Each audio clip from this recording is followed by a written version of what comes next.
A vitória do Botafogo sobre o Flamengo no domingo passado causou um estrago. Até agora, os chorões, os centões não sabem o que dizer. E a imprensa está tão perdida, mas tão perdida, que agora até régua de acrílico levaram para a tela. Fica aqui comigo que eu falo sobre mais essa patética atuação da imprensa contra o Botafogo depois da vinheta.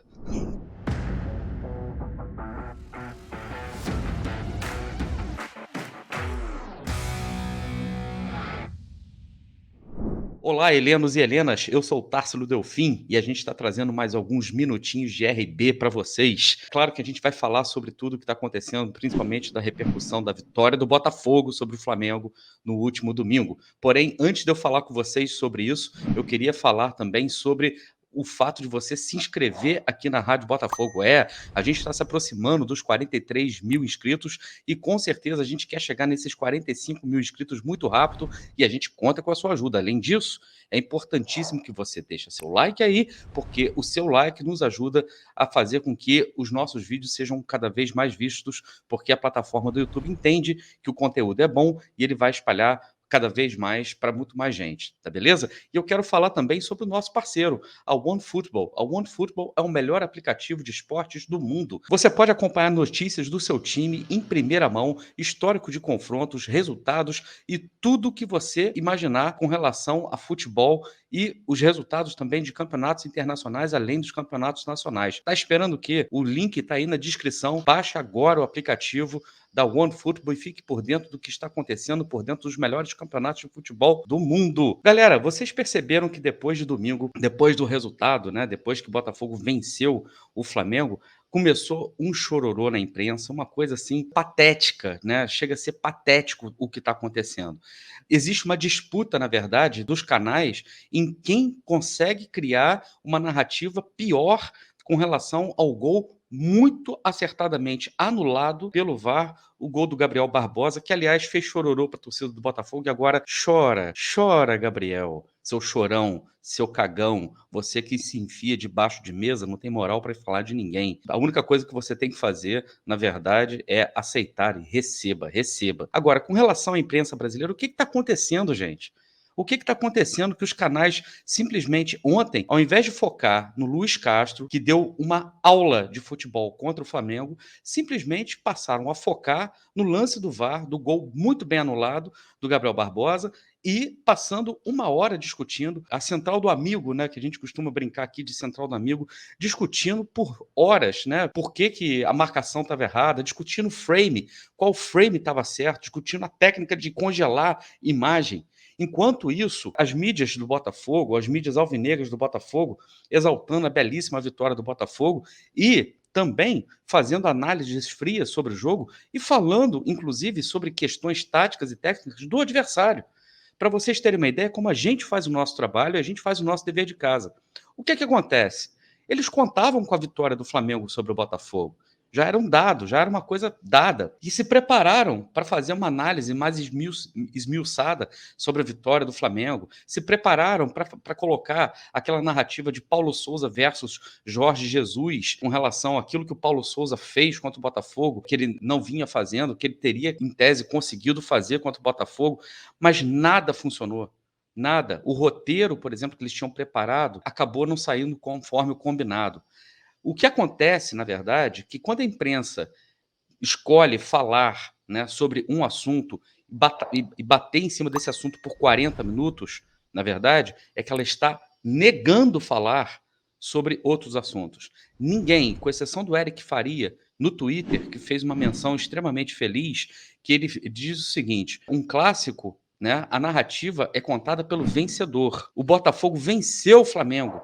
Não foi o Flamengo que perdeu do Botafogo. O Botafogo venceu o Flamengo. E quando eles ficam batendo nessa tecla, né, de que o VAR ajudou o Botafogo, teve um patético, né, do Caco não sei o quê, Caco Mota, sei lá, que se deu o trabalho ridículo de medir a linha na televisão, tá, com uma régua de acrílico, tá? Meu amigo, não tem como ser mais ridículo do que isso. Não tem como passar um recibo pior do que esse. Sabe o que acontece? A partir de agora, tá? Sabe quem são os chorões da brincadeira? É. Vocês da imprensa, vocês torcedores do Flamengo que não aceitam o fato, vocês que são gado, que simplesmente seguem o que esses caras da mídia falam e vocês embarcam nisso, brigando com a imagem. Aliás, dá uma olhada na imagem aí do VAR.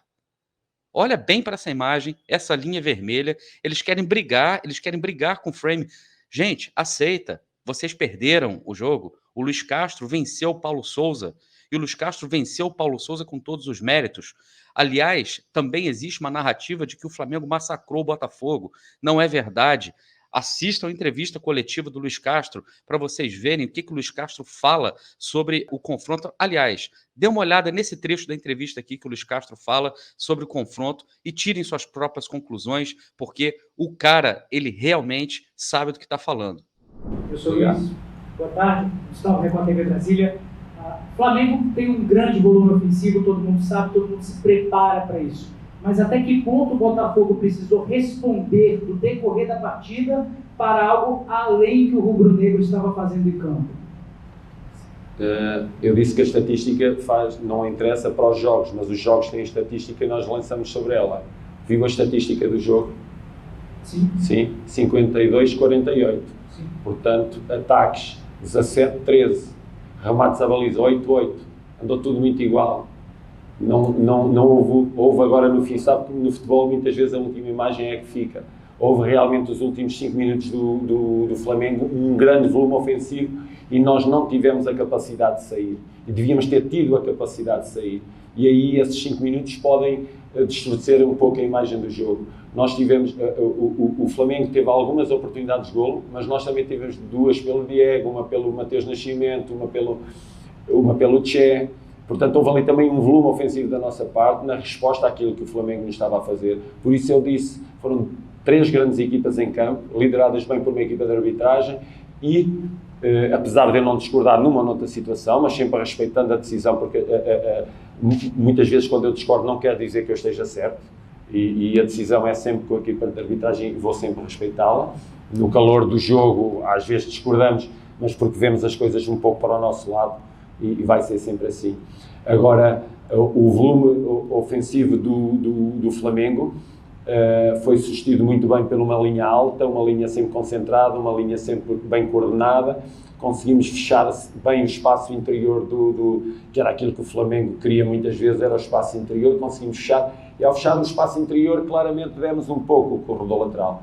E aí nos corredores laterais o Flamengo, o Bruno Henrique, criou-nos algumas dificuldades, porque é um jogador fantástico, e o Saravia teve o cartão amarelo muito cedo, o que nos obrigou, no aumento de volume do Flamengo por aquele lado, nos obrigou a trazer o Daniel para aquele lado e a colocar o Hugo, porque sabíamos que o Saravia podia entrar em dificuldade e podia levar o segundo amarelo, e uma equipa como a nossa não pode terminar nenhum jogo com 10, porque aumenta as dificuldades do jogo. Portanto, respeitámos o volume ofensivo do Flamengo com rigor e sentimos que o Flamengo também respeitou o nosso momento ofensivo também com rigor. Além disso, para a gente poder chamar isso que a imprensa, dita imprensa, está fazendo, a gente não pode nem chamar isso de jornalismo. Isso não é jornalismo. Por quê? Porque o jornalismo pressupõe pelo menos um contraponto. E nem isso eles estão tendo a decência de fazer. Sabe quem que vende jornal? Quem tem interesse cada vez mais que a capa do jornal, ou antigamente, né, com os jornais em papel em circulação, ou então que a notícia seja cada vez mais bombástica, seja cada vez mais polêmica, o jornaleiro, né, ele ganha com isso. Ele não tem compromisso com a notícia. O jornaleiro ganha com isso. Então, de forma que essa imprensa brasileira, de tão patética, tão ruim, acabou de fundar a profissão de jornaleirista. É uma mistura de jornaleiro com jornalista, né? O jornaleirista, ele não está comprometido com a informação, ele está apenas comprometido com a venda da notícia, para quem vai agradar mais, para qual público maior que eles vão falar. Papel ridículo, um papel bizarro. Só que, atenção, bomba, eu tive acesso ao certificado, tive acesso ao diploma dos jornaleiristas, como André Lofredo, Caco Mota, entre muitos outros. Olha aqui, ó. Faculdade de Itapopoca do Norte, certificado de jornaleirista. Tá vendo? É verdade esse bilhete. Pois é, galera, é isso. O Botafogo venceu o Flamengo. Comemore, torcedor alvinegro. A gente tem muito que ficar feliz. O Botafogo está se encontrando. Eles vão ter que nos engolir. Eles vão ter que nos aturar. Eles vão ter que achar uma narrativa para falar do Botafogo, porque até o momento eles não conseguiram achar, né? Eles só conseguem falar dos seus seis favoritos, inclusive, coincidentemente, os mesmos 6 que fundam a tal da Libra dentro de um quarto escuro, como diz o meu querido amigo Bacelar. Beleza? Olha só, eu vou ficando por aqui, mas eu quero contar com a sua inscrição aí e quero contar com seus likes aí também, beleza? Então, olha só, recado para vocês, jornaleiristas da torcida do Botafogo.